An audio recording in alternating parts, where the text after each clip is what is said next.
কি ভালো লাগে? এ বাবা, ভালো লাগাতে হবে। Hello everyone, welcome back to the channel, welcome back to Bengali sports blog. Bengali sports ব্লগের নতুন একটি ভিডিওতে আপনাদের সকলকে ওয়েলকাম। এই মুহূর্তে আপনারা জানেন, আর একটু আগে গোয়ার ফতোরদা স্টেডিয়ামে 2025-26 মরশুমের সুপার কাপ গ্রুপ এর গুরুত্বপূর্ণ ম্যাচ ইস্ট বেঙ্গল বনাম মোহনবাগান, ইলিশ ভার্সেস চিংড়ি, বাঙাল ভার্সেস ঘটি, মশাল ভার্সেস নৌকা, পালতোলা নৌকা, যেটা আজকে ডুবে গেছে। যাই হোক, মানে আজকের ম্যাচে ডুবে যায়নি, টুর্নামেন্টটাতেই ডুবে গেছে। সেই লড়াই ছিল। এবং আমি একটা কথা ভাবছি যে আগের সিজনে যখন আমি এই টুর্নামেন্টগুলো শেষ হলে যখন ভিডিও বানাতাম, ইস্ট বেঙ্গল ভালো করুক খারাপ করুক, একটা অন্যরকম ফিলিং থাকতো যে ইস্ট বেঙ্গল ঠিক পারছে না, ইস্ট বেঙ্গল লড়তে পারছে না। এবং সেই সময় আমার মোহনবাগানি ভাই বন্ধু প্রত্যেকে, কেউই শত্রু নয়, প্রত্যেকেই ভাই বন্ধু, মাঠের বাইরে তো আমরা প্রত্যেকেই ভাই বন্ধু, তারাই আমায় কমেন্ট করতো যে আমাকে বা আমার দলকে বা আমার দলের সমর্থকদেরকে নাকি বারবার তথাকথিত কোট আনকোট বাবা বদলাতে হয়, অর্থাৎ অন্য টিমকে সাপোর্ট করতে হয়। কিন্তু এই বছর 2025-26 মরশুমের শুরু থেকেই আমরা দেখছি, সেটা কলকাতা লিগ বলো, সেটা ডুরান্ড কাপ বলো, সেটা আজকের সুপার কাপ বলো, সেই কাজটা কিন্তু উল্টে গেছে। আজকের দিনে দাঁড়িয়ে তুমি দেখো, কলকাতা লিগে মোহনবাগান সমর্থকদেরকে কাকে সাপোর্ট করতে হচ্ছে? ইউনাইটেড স্পোর্টসকে, যাতে ইস্টবেঙ্গলকে ট্রফি জেতা থেকে আটকাতে পারে। ডুরান্ড কাপে মোহনবাগান সমর্থকদেরকে কাদের সাপোর্ট করতে হয়েছে? ডায়মন্ড হারবারকে, যাতে ইস্টবেঙ্গলকে ট্রফিতে আটকাতে পারে। তারা পেরেছে। এবং এই মুহূর্তে সুপার কাপেও সেম স্টোরি, যে আগামী সুপার কাপে যেদিনই সেমিফাইনাল খেলা হবে, ইস্টবেঙ্গল মাঠে নামবে, যে দলের এগেনস্টে খেলা হবে সেই দলকে মোহনবাগান সমর্থকদেরকে সাপোর্ট করতে হবে। এটা ভেবেই একটা কষ্ট, খারাপ লাগা মোহনবাগান সমর্থকরা যখন এই কথাগুলো শুনছে, তারা রিয়েলাইজ করছে যে আমি কতটা সত্যি কথা বলছি। বাট ঠিক আছে ভাই, এটাই তো ফুটবল। আজকে ম্যাচটা যদি কোনো একটা টিম জিততে পারতো, আজকের ডার্বিটা, সেই টিমটার নাম ইস্ট বেঙ্গল। যতদিন আমরা ISL A down and out football খেলেছি, আমার চ্যানেলের প্রতিটা ভিডিওতে শেষ 2 বছরে গিয়ে দেখবে আইএসএল এর ম্যাচ ডে ব্লগ রয়েছে, তারপরে ডিসকাশন রয়েছে। আমি বলেছি যে ইস্ট বেঙ্গল বাজে খেলেছে। আজকে ভাই বলতে পারবো না ইস্ট বেঙ্গল বাজে খেলেছে। ইস্ট বেঙ্গল দুটো টিম, ইস্ট বেঙ্গল এবং মোহনবাগানের মধ্যে ইস্ট বেঙ্গল বেটার ফুটবল খেলেছে। হামিদ আহাদ গোলটা করে দিতেই পারতো। বিপিন সিং এর বলটা যেটা বারে লাগলো, ওটা বারে নাই লাগতে পারতো। আর মোহনবাগান সুপার জায়েন্ট টিমটাকে নিয়ে যদি বলি না, মানে শুধু ইস্ট বেঙ্গল নয়, ইস্ট বেঙ্গলের থেকে আমি বিশ্বাস করি অনেক ভালো ভালো তৈরি টিম আছে আইএসএল এ। ঠিক আছে, কেন আমি বলছি ইস্ট বেঙ্গলের থেকে ভালো তৈরি টিম বলছি আইএসএল এ? বিকজ তাদের টিমগুলো অনেক দিন ধরে চলছে। মানে আমাদের কোচ তো সবে 1 বছর আগে এসছে, 2 বছর 3 বছর ধরে বিভিন্ন কোচ বিভিন্ন প্লেয়ারদেরকে নিয়ে তারা কাজ করছে। যারা দীর্ঘদিন ধরে আইএসএল খেলছে তারা তো করছেই, লাইক মোহনবাগান সুপার জায়েন্ট যারা 10 বছর তোমার 15 বছর ধরে আইএসএল খেলছে। মানে এই 10-15 বছর ধরে, জবে থেকে হচ্ছে 15 বছর না, 10 বছর, মনে হয় 11 বছর। কারণ আগে এটিকে খেলতো, এখন তাদের সেই স্ট্র্যাটেজি, তাদের সব কিছু নিয়ে। বা বেঙ্গালুরু আমাদের আগে এসছে, বা যারা প্রথম থেকে খেলছে, তাদের ব্যাপারটা ইজ ডিফারেন্ট। তারা তো মানে সবসময় একটা স্ট্রং, বারবার ধরে দেওয়া হচ্ছে, ফতোরদায় খেলা দিয়ে দেওয়া হচ্ছে। রেফারির কোনো সিদ্ধান্ত ম্যাচের রং বদলাতে পারেনি।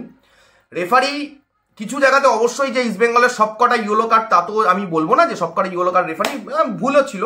মোহনবাগানের ভুলগুলোতে কিন্তু কার্ড দেওয়া হচ্ছিল না। যাই হোক, এগুলো নিয়ে আমি বলতে চাই না। মোহনবাগান সুপার জায়েন্ট টিমটা নিয়ে বলছিলাম, টিমটার অবস্থা খুব খারাপ।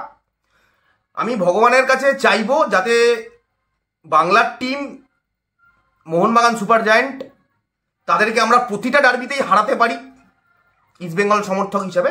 এবং আমি চাইবো মোহনবাগান যেভাবে টিমটা বিল্ড করেছে, মিডফিল্ডে কোনো বিদেশি প্লেয়ার না নিয়ে, যেটা আমার মনে হয় বিদেশি প্লেয়ারটা তাদের দরকার ছিল, আমার মনে হয় এটা তারা কন্টিনিউ করুক। ডিমি পেট্রাটাউস, জেসন কামিংস, ম্যাকলারেন, এইটা তারা কন্টিনিউ করুক।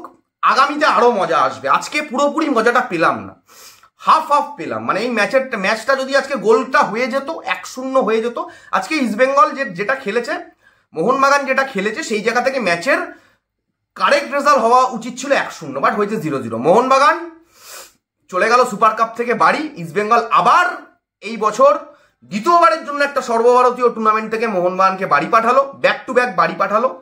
অ্যান্ড অবশ্যই সব থেকে যেটা গুরুত্বপূর্ণ এই মুহূর্তে, যেটা আলোচনা হচ্ছে, যেটা নিয়ে এত বাজ, যে ভাই ইস্ট বেঙ্গলকে দেখে নেবো, ভাই সময় চেঞ্জ হয়ে গেছে।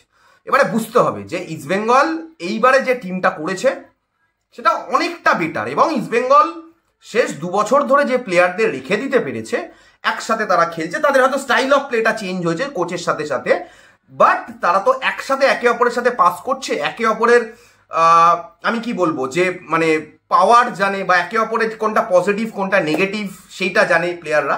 সেইটার একটা ঝলক ইস্টবেঙ্গলের মাহেশ ফার্স্ট হাফে দারুণ খেলছিল। আজকে মিগুয়েল মানে যখনই বলে ছিল ভাই নাচিয়েছে। মিগুয়েলকে 2-1বার আপুইয়া ধাক্কা মেরে ফেলার চেষ্টা কর, মিগুয়েল আজকে জাস্ট নাচিয়েছে। যখনই বল পেয়েছে মোহনবাগান প্লেয়ারদেরকে জাস্ট নাচিয়েছে। এটা আপুইয়াও থাপায় পারবে না, শুরুতেই বলেছিলাম মিডফিল্ডে ইস্টবেঙ্গল সাথে পারবে না, সামনে কোনো লিঙ্ক আপই করতে দেয়নি ইস্টবেঙ্গল।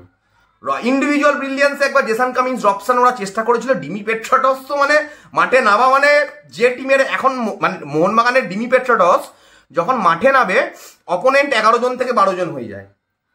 ডিমি পেট্রাটস মাঠে নামা মানে অপোনেন্ট, সেটা যেই থাকুক, ইস্টবেঙ্গল থাকুক বা এনি আদার অন্য টিম থাকুক, তারা 11 জন থেকে 12 জন হয়ে যায়।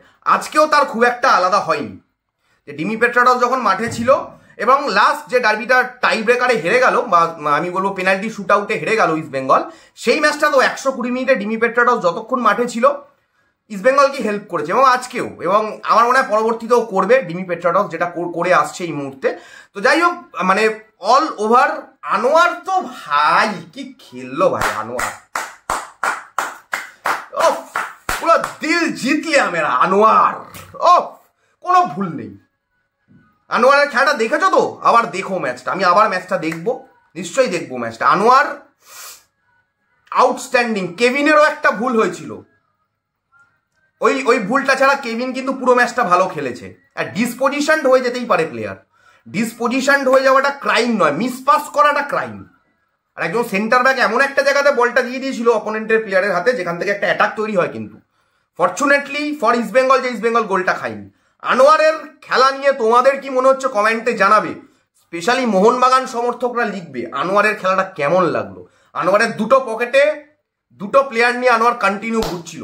কোন দুটো প্লেয়ার নামটা এখানে কমেন্টে লেখো, তোমরা কমেন্ট বক্সে নিচে তোমরা প্রত্যেকে লেখো যে আনোয়ার দু পকেটে দুটো প্লেয়ারকে নিয়ে ঘুরেছে আজকের ম্যাচে। যখন যাকে পাচ্ছিল এই পকেট থেকে ওই পকেট, ওই পকেট থেকে ওই পকেট, একটাকে ফেলে আবার আর একটাকে তুলছিল, কারণ একটা পকেটে একটার বেশি ঢুকবে না। এরপরে যা দেখছি আইএসএল এ আনোয়ারকে আরো মোহনবাগানের ম্যাচে আরো পকেট লাগিয়ে আসতে হবে। এনিওয়ে, এটা ছিল মানে ম্যাচটা পুরোটা, এবং কোচের কথা বলবো, সঠিক স্টার্টিং 11 উনি সিলেক্ট করেছেন, এবং যেভাবে উনি ফুটবলটা খেলাতে চেয়েছেন, যে ম্যাচটা ইস্টবেঙ্গল কখনোই অতি চেষ্টা করেনি ইস্টবেঙ্গল ম্যাচটা জেতার, মোহনবাগানও কখনো করতে পারেনি, কারণ মোহনবাগান তো ফুটবল খেলতেই পারছে না। এই ম্যাচটাতে ইস্টবেঙ্গল মোহনবাগান যা খেলেছে, মোহনবাগানের জন্য যদি ড্র রেজাল্টটা থাকতো, মোহনবাগান সেই ফুটবলটাই খেলেছে, মানে ড্র ছাড়া মোহনবাগান কিছু করতে পারবে না, যে যতটুকু খেলেছে। একমাত্র জেতার যদি ইস্টবেঙ্গলের দরকার থাকতো, ইস্টবেঙ্গল ম্যাচটা জিততে পারতো। ইস্টবেঙ্গলের মানে জেতার দরকার ছিল না, অনেক জায়গাতে দাঁড়িয়ে ইস্টবেঙ্গল বল পাস করেছে, সাউল লড়াই করেছে, বলতেই হবে আজকে সাউল লড়াই করেছে, ইনজুরি পেয়ে উঠে গেছে। রাশিদ অন্য দিনের থেকে অনেকটাই বেটার, অনেকগুলো ইম্পর্টেন্ট বল স্ন্যাচ করেছে, ডিস্ট্রিবিউশন ও কিছু জায়গায় করেছে, কিছু জায়গায় করতে পারেনি, ঠিক আছে। বাট অল ওভার যদি টিম গেম বলি, ইস্টবেঙ্গল অনেক বেটার খেলেছে ভাই, আমরা অনেক বেটার খেলেছি, আমরা সুপার কাপের সেমিফাইনালে ভাই। বাট লক্ষ্য এখনো পূরণ হয়নি, লক্ষ্য হচ্ছে ট্রফি জেতা। আরো দুটো ম্যাচ, মোহনবাগান সুপার জায়ান্ট ইস্টবেঙ্গলের পিছনে থাকবে, এটা তো স্বাভাবিক, বা যে নামেই থাকবে, ছোট থেকে আমরা তাই দেখিয়েছি। ওটা দেখতে না পেলেই তো আমি বলি যে ওটা দেখতে পাচ্ছি না কেন। মোহনবাগান সবুজ মেরুন ইলিশ এটা সবসময় আমাদের পিছনে ছিল, ছোট থেকে এটা দেখেই বড় হয়েছি, ভবিষ্যতে ওটা দেখবো, এটাই দেখবো। এবং আমি তো বলছি ম্যানেজমেন্ট একটা স্ট্যান্ডার্ড টিম তৈরি করেছে, এই টিমটা ফাইট করতে পারে। টিমের ধারাবাহিকতা অভাব, আমি এখনো বলবো ইস্টবেঙ্গল টিমে ধারাবাহিকতার অভাব রয়েছে প্লেয়ারদের মধ্যে। মিগুয়েল 90 মিনিট মাঠে ছিল, ভালো ফুটবল খেলেছে, মাঝে মাঝে মিগুয়েল একটু ল্যাপস অফ কনসেন্ট্রেশন যেটাকে আমরা বলে থাকি সেটা হচ্ছিল, দেখে মনে হয় মিগুয়েলকে। বাট মিগুয়েলের কোয়ালিটি ভাই দারুণ কোয়ালিটি, বল নিয়ে যখন রান করছিল না, ডিফেন্ডারদেরকে কাঁধে নিয়ে রান করার ability which is very rare. তুমি দেখবে মানে কাঁধে ডিফেন্ডার নিয়ে যেরকম বল নিয়ে, যে ডিফেন্ডার কন্টিনিউ পোক করছে, ওর বলে মারার চেষ্টা করছে পা দিয়ে, তখনও বল টেনে নিয়ে যাচ্ছে। কিছু কিছু জায়গায় ক্যাজুয়াল হামিদা আদাদ ফিনিশ করতেই পারতো ক্যাজুয়াল না হয়ে। অল ওভার চমক ধমক সব শেষ, মোহনবাগান বাড়ি চলে গেল, এবং ইস্টবেঙ্গল মানে ইস্টবেঙ্গল প্লেয়াররা বাড়ি চলে আসবে, বাট ইস্টবেঙ্গল টিমটা সুপার কাপের সেমিফাইনালে পৌঁছে গেছে 2025-26। কেমন লাগলো, কি মনে হলো, এবং সেমিফাইনালে কোন টিমকে সাপোর্ট করতে হবে সেটা নিয়ে প্ল্যানিং করছে মোহনবাগান সমর্থকরা। সবাই কমেন্টে জানিও। ভালো থেকো। জয় ইস্ট বেঙ্গল। সেমিফাইনালে আমরা। খুশি লাগছে, মোহনবাগান বাড়ি চলে গেছে না। অন্য টিমকে হারিয়ে উঠলে খুশি হতাম, এখন মনে হচ্ছে একটু বেশি খুশি হয়েছি। সবাই সাবস্ক্রাইব করো বেঙ্গলি স্পোর্টস। চলো এখনের মতো সকলকে টাটা।